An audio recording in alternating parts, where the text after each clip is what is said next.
Hi everybody, this is another tutorial video on section 11.2, the Pythagorean theorem, and I chose some examples this time focusing on using the Pythagorean theorem and doing a real-world example and also practicing using the converse of the Pythagorean theorem.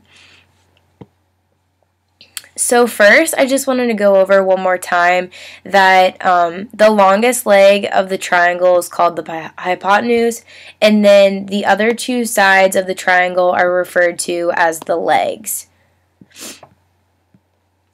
The Pythagorean theorem is, it describes the relationship of the lengths of the sides of a right triangle. So the Pythagorean theorem is special to specifically only right triangles. So just to go over it one more time, A and B in this triangle are the legs, and C, the longest side, is the hypotenuse.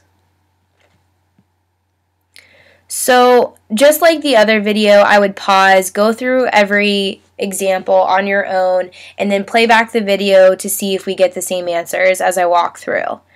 So the first example is find the length of the missing side. If necessary, round to the nearest tenth. So we are given that A is equal to 13. So this leg of the triangle is equal to 13. And we're given that B is equal to 4. So this leg of the triangle over here is equal to 4. So the first thing that you want to do is you want to write out the Pythagorean theorem just to remind yourself, and after you get more comfortable with it, you can go straight to the problem, but I like to just write it out to begin. So first, I know that I have the A, I have the B, so the side I'm missing is the hypotenuse, which is the C, so we're just going to fill in the information we know. We know that A is 13 squared, and we know that B is equal to 4, so it's going to be 4 squared. Since we know our squares, our perfect squares, 13 squared is going to go to 169, and 4 squared is going to go to 16. So that's going to give us 185, and we're going to have the square root, or we're going to have c squared because we're continuing on with the formula, but we know that when you take the square root of a square, you're just going to get c. So that's when we have to take the square root of 185. And we're going to approximate because we're not using our calculator. So we know that the closest perfect square to 185 is 169, which is going to be 13, and then 196, which is 14.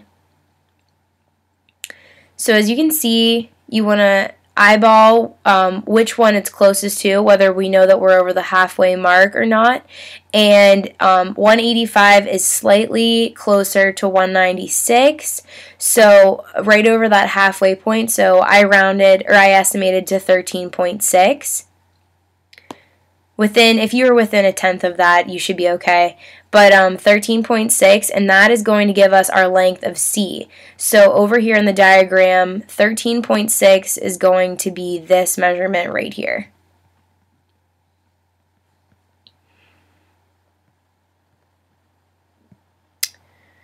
Okay, our next example is find the length of the missing side again, if necessary, round to the nearest tenth. So this time, it's important to notice that we have A is given to us again, and this time C is given to us. The hypotenuse is given to us. So we're actually trying to find the missing side over here, the missing leg, which is going to be B. So first, you're just going to go through and fill the information in the Pythagorean theorem that you know. We know that A is 9, and we know that C is 14, so you're just going to fill that out. So 9 squared plus B squared equals 14 squared. We're practicing our squares, so we know that 9 squared is 81. We know that 14 squared is 196. So now we want to isolate the variable, so we're trying to solve for B, so we want to isolate the variable, so we're going to subtract 81 from both sides,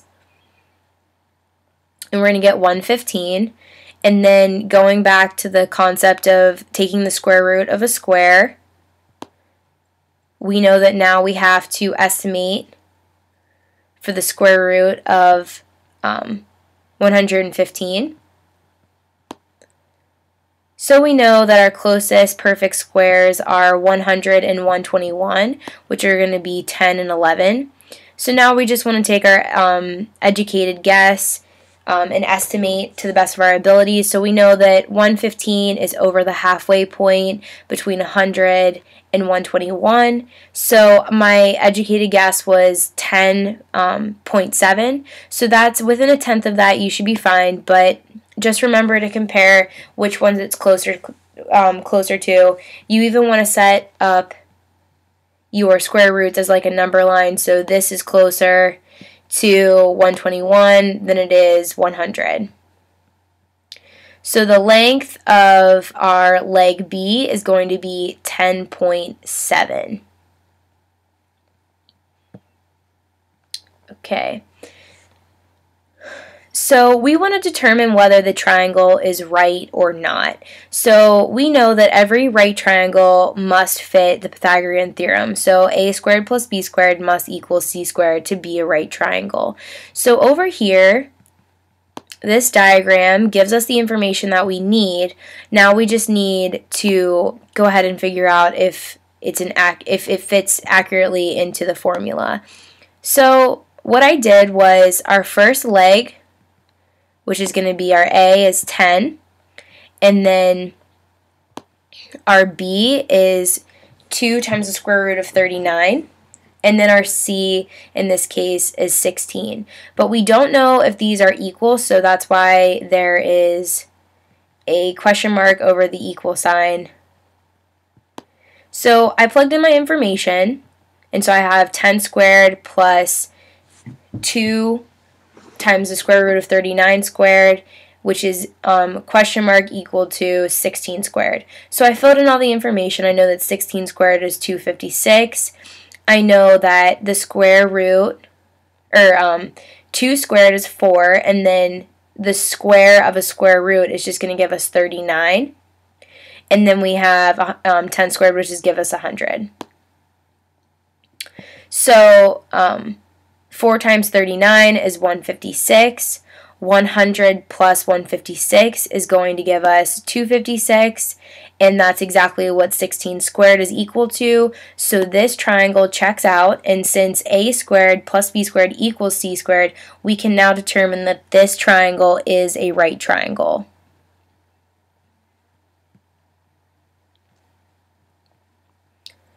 Similarly, this goes back to the last example. Determine if the given lengths form a right triangle or not. So instead of giving us a diagram, they just listed the lengths of the legs and the hypotenuse. And so now you want to go through and solve just like we were.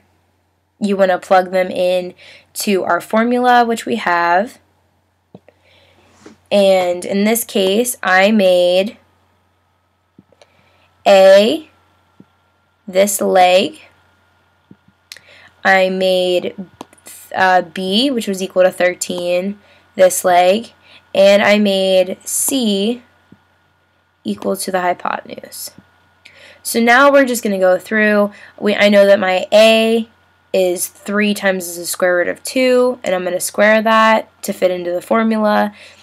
I know that 13 is equal to B, so 13 squared, and then we're still not sure. We're trying to figure out if these two are equal, so we don't want to necessarily claim that they're equal until we know for sure at the end. So then I have 14 squared. So 14 squared is 196, 13 squared is 169, and when we square the 3 out front, it goes to 9, and when we square a square root, it's just going to give us the radicand, so it's going to give us 2.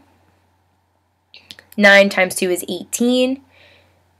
18 plus 169 is 187. And it's clear that 187 does not equal 196. So therefore, we cannot claim that this triangle is a right triangle because it does not work with the Pythagorean theorem.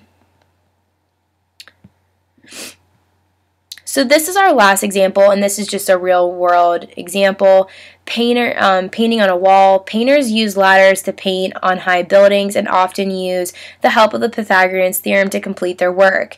Take, for example, a painter who has to paint a wall which is about 9 meters high. The painter has to put the ladder 5 meters away to avoid a rack in between. What will be the length of the ladder required by the painter to complete his work? You can calculate it using the Pythagorean theorem. So here's just an example. If you were looking, this is our wall, we have our ladder. Bear with me, but this is my crude example. But we have the wall, we have our ladder. We know that this is going to be about 9 meters. And we know that it has to be 5 meters away from the wall. So now we're looking for the hypotenuse right here, which is our question mark, but we can also write that as C. And now if you take a look over here on the left, I have 9 squared plus 5 squared equals C squared, because that's our information from our diagram. 81 plus 25.